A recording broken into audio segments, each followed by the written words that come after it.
بسم الله الرحمن الرحيم.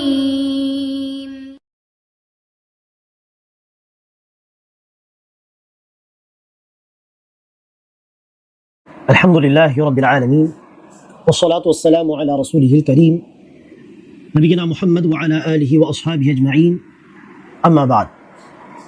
கண்ணியமிக்க சகோதர சகோதரிகளே, இந்த பதிவில் நாம் இன்ஷா அல்லாஹ் சுப்ஹானஹு வ தஆலாவுடைய ஒரு கட்டளைக்கு இணங்க நபிகள் நாயகம் ஸல்லல்லாஹு அலைஹி வஸல்லம் அவர்கள் அதிகமாக செய்து வந்த ஒரு துஆவை, ஒரு திக்ரை நாம் இன்ஷா அல்லாஹ் பார்க்க இருக்கின்றோம். அல்லாஹ்வுடைய அந்த கட்டளை தான் நஸ்ர் அத்தியாயத்தில் அல்லாஹ் சுப்ஹானஹு வ தஆலா சொல்லக்கூடிய இந்த வார்த்தை, ஃபஸப்பிஹ் பிஹம்தி ரப்பிக வஸ்தக்ஃபிர். நீங்கள் உங்கள் இறைவனின் புகழை கொண்டு அவனை துதிப்பீராக, இன்னஹு கான, மேலும் பாவ மன்னிப்பு தேடுவீராக, இன்னஹு கான தவ்வாபா, நிச்சயமாக அவன் அதிகம் பாவங்களை மன்னிக்கக்கூடியவனாக இருக்கிறான்.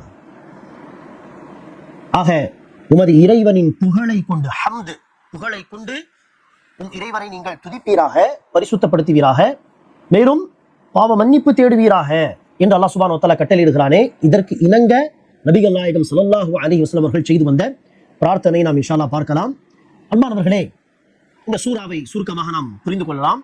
நபிகள் நாயகம் ஸல்லல்லாஹு அலைஹி வஸல்லம் அவர்கள் நபியாக்கப்பட்டு 13 வருடங்கள் மக்காவில் உழைப்பு செய்தார்கள். இதற்கு மத்தியில் நிறைய எதிர்ப்புகள், நிறைய பிரச்சனைகள், மக்காவை விட்டு ஹிஜ்ரத் செய்யும் அளவிற்கு பல சோதனைகள். ஒரு கட்டத்தில் நபிகள் நாயகம் ஸல்லல்லாஹு அலைஹி வஸல்லம் அவர்களை கொலை செய்ய வேண்டும் என்று மக்கத்து காஃபிர்கள் திட்டமிட்ட பொழுதுதான் அல்லாஹ் சுப்ஹானஹு வ தஆலா ரசூலுக்கு மக்காவை விட்டு மதீனா ஹிஜ்ரத் செய்யக்கூடிய அனுமதியை கொடுத்தான். மதீனா போன பிறகு அங்கும் சுகமான வாழ்க்கையை சஹாபாக்கள் வாழவில்லை. மாறாக மதீனா வாழ்க்கையிலும் பலவிதமான சோதனைகள் இருந்தன. ஒன்றின் பின் ஒன்றாக பல போர்கள் நடந்தது. இதற்கு மத்தியில் மதீனா போன பிறகு 8 வருடம் கழித்து, 8வது வருடம் அல்லாஹ் சுப்ஹானஹு வ தஆலா மக்காவை வெற்றி கொள்ளக்கூடிய ஒரு சூழலை ரசூலுக்கு ஏற்படுத்தி கொடுத்தார். மக்காவை வெற்றி கொள்ளக்கூடிய சூழல். ஆக நபிகள் நாயகம் ஸல்லல்லாஹு அலைஹி வஸல்லம் அவர்கள் ஏறக்குறைய 10,000 சஹாபாக்களை அழைத்து மக்காவுக்கு சென்றார்கள். எந்த மக்காவில் இருந்து அவர்கள் வெளியேற்கப்பட்டார்களோ, அதை விட்டு ஹிஜ்ரத் செய்யக்கூடிய ஒரு நிலைக்கு தள்ளப்பட்டார்களோ, அதே நகரத்தை அல்லாஹ் சுப்ஹானஹு வ தஆலா ரசூலுக்கு வழங்கினான். மக்கா வெற்றி கொள்ளப்பட்டது. ஹிஜ்ரி 8ஆம் ஆண்டு மக்கா வெற்றி கொள்ளப்பட்டது. அதற்கடுத்து ரசூல் அவர்கள் மதீனா திரும்பினார்கள். ஹிஜ்ரி 9ஆம் ஆண்டு அப்போது அல்லாஹ் சுப்ஹானஹு வ தஆலா ஹஜ்ஜை கடமையாக்கினான். ஹஜ் செய்வது கடமை. இப்போது மக்கா வெற்றி கொள்ளப்பட்டது. இப்போது அங்கு போய் முஸ்லிம்கள் செய்யலாம், தாராளமாக ஹஜ் செய்யலாம், யாரும் தடுக்கக்கூடியவர்கள் கிடையாது.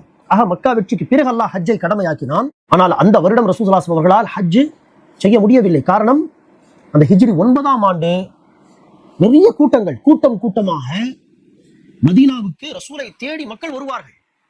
வந்து ரசூலை சந்தித்து இஸ்லாத்தை குறித்து விசாரித்து அவர்களை நம்பிக்கை கொண்டு கலிமா சொல்லி தன்னுடைய ஊர்களுக்கு அவர்கள் திரும்பி செல்வார்கள். இவ்வாறாக பல கூட்டங்கள் வந்தன. ஆகவேதான் அந்த வருடம் ஹிஜ்ரி 9ஆம் ஆண்டு ஹஜ் கடமையாக்கப்பட்ட அந்த வருடம் நபிகள் நாயகம் ஸல்லல்லாஹு அலைஹி வஸல்லம் அவர்களால் சுயமாக ஹஜ் செய்வதற்கு புறப்பட்டு போக முடியவில்லை. காரணம், தாவா செய்யக்கூடிய, மக்களை சந்தித்து பேசக்கூடிய, இஸ்லாத்தை விளக்கி சொல்லக்கூடிய பணிகள் தீவிரமாக நடந்து வந்த ஒரு வருடம் அது. ஏறக்குறைய 80க்கு மேற்பட்ட கூட்டங்கள் ரசூலை வந்து அந்த வருடம் சந்தித்ததாக சொல்கிறார்கள். ஆகவேதான் அந்த வருடத்திற்கு ஆமுல் உஃபூத் என்று பெயர் சூட்டப்பட்டது. பல கூட்டங்கள் ரசூலை வந்து சந்தித்த வருடம்.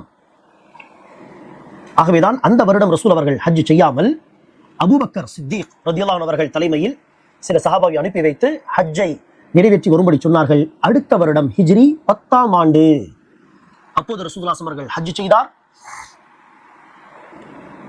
ஹஜ்ஜுடைய மாதம் நமக்கு தெரியும், ஹிஜ்ரி கேலண்டர் படி கடைசி மாதம் இல்லையா, துல்ஹிஜ்ஜா மாதம். அதற்கடுத்து ஹிஜ்ரி 11 3வது மாதம் ரபீஉல் அவ்வல் மாதத்திலே நபி ஸல்லல்லாஹு அலைஹி வஸல்லம் வஃபாத்தாகி விட்டார். ஹஜ்ஜுக்கு ஒரு 3 மாதங்கள் கழித்து. ஆக நபி ஸல்லல்லாஹு அலைஹி வஸல்லம் அவர்கள் ஹிஜ்ரி 10ஆம் ஆண்டு கடைசி மாதம் துல்ஹிஜ்ஜா மாதம் ஹஜ் செய்தார்களே, அந்த நேரத்தில் அல்லாஹ் இறக்கி வைத்த சூரா தான் இந்த சூரா. இதா ஜாஅ நஸ்ருல்லாஹி வல் ஃபத்ஹ், குர்ஆனுடைய இறுதியாக இறங்கிய முழு சூரா இது. இறுதியாக இறங்கிய முழு சூரா என்று சொன்னால் இதா ஜாஅ நஸ்ருல்லாஹி வல் ஃபத்ஹ், ரசூல் அவர்கள் ஹஜ் செய்த பொழுது இறங்கிய சூரா.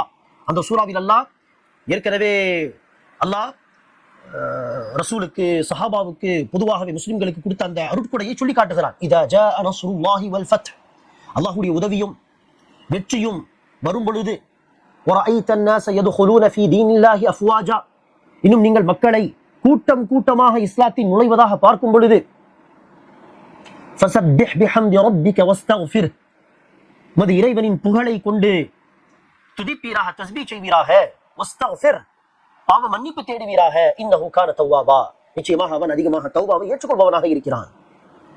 ஆக அல்லாஹ்வுக்கு நன்றி செலுத்தும் விதத்திலே இந்த கட்டளையை அல்லாஹ் சுப்ஹானஹு வ தஆலா சொல்கிறான். ஆக இந்த கட்டளைக்கு இணங்குதான் நபிகள் நாயகம் ஸல்லல்லாஹு அலைஹி வஸல்லம் அவர்கள் அதிகமாக, குறிப்பாக தன்னுடைய வாழ்க்கையின் இறுதி இந்த நாட்களிலே அதிகமாக என்ன செய்தார்கள்? இந்த துஆவை படித்து வந்தார்கள். அந்த துஆ என்ன? சுப்ஹானக அல்லாஹும்ம ரப்பனா வ பிஹம்திக அல்லாஹும்ம இக்ஃபிர்லி. சுப்ஹானக அல்லாஹும்ம ரப்பனா வ பிஹம்திக அல்லாஹும்ம இக்ஃபிர்லி. இங்க பாருங்கள், அல்லாஹ்வை துதிப்பது, அல்லாஹ்வுடைய புகழை கொண்டு இஸ்திஃபார் செய்வது அல்லாஹ்வுடைய கட்டளை. அந்த மூணு விஷயங்களுமே இந்த துஆவில் உண்டு. சுப்ஹானக அல்லாஹும்ம ரப்பனா வ பிஹம்திக, எங்கள் இறைவனாகிய அல்லாஹ்வே, நீ உன்னுடைய புகழுடன் பரிசுத்தமானவனாக இருக்கிறாய், நான் உன்னை பரிசுத்தப்படுத்துகிறேன் உன்னுடைய புகழை கொண்டு. அல்லாஹும்ம ஃபில்லி, யா அல்லாஹ் என்னை மன்னித்து விடு. இதை நபிகள் நாயகம் சஜ்தாவில் அதிகமாக படிப்பார்கள். சஜ்தாவிலே மற்றும் ருக்குவிலே சுப்ஹான ரப்பியல் அஸீம் என்று சொல்ல வேண்டிய துஆவை சொன்ன பிறகு, சஜ்தாவில் சுப்ஹான ரப்பியல் அலா என்று சொல்ல வேண்டிய துஆவை சொன்ன பிறகு, இந்த துஆவை நீங்கள் அதிகமாக செய்யலாம், படிக்கலாம். நபிகள் நாயகம் ஸல்லல்லாஹு அலைஹி வஸல்லம் அவர்கள் ருக்குவிலும் சுஜூதிலும் இந்த துஆவை அதிகமாக சொல்வார்கள். எந்த அடிப்படையில் சொல்வார்கள்? யதஅவ்வலுல் குர்ஆன், குர்ஆனுக்கு விளக்கமாக, குர்ஆனுடைய எந்த வசனத்துக்கு விளக்கமாக? சூரத்துன் நஸ்ர் உடைய அல்லாஹ்வுடைய இந்த ஏவல், அல்லாஹ்வுடைய இந்த கட்டளைக்கு இணங்க நபிகள் நாயகம் ஸல்லல்லாஹு அலைஹி வஸல்லம் அவர்கள் இந்த துஆவை அதிகமாக ருக்குவிலும் சுஜூதிலும் படித்து வந்தார்கள், இந்த திக்ரை சொல்லி வந்தார்கள் என்பதாக ஆயிஷா ரலியல்லாஹு அன்ஹா சஹீஹ் புகாரியுடைய 817வது ஹதீஸிலே அவர்கள் அறிவித்ததாக அறிவிக்கப்பட்டுள்ளது. அன்பானவர்களே, இந்த துஆவை நாம் மற்ற நேரங்களில் கூட ஓதலாம். குறிப்பாக ருக்குவிலும் சுஜூதிலும் அந்த அடிப்படை துஆ சுப்ஹான ரப்பியல் அஸீம், சுப்ஹான ரப்பியல் ஆலா ஒரு 3 தடவை 5 தடவை சொன்ன பிறகு இந்த துஆவையும் நாம் என்ன செய்யலாம்?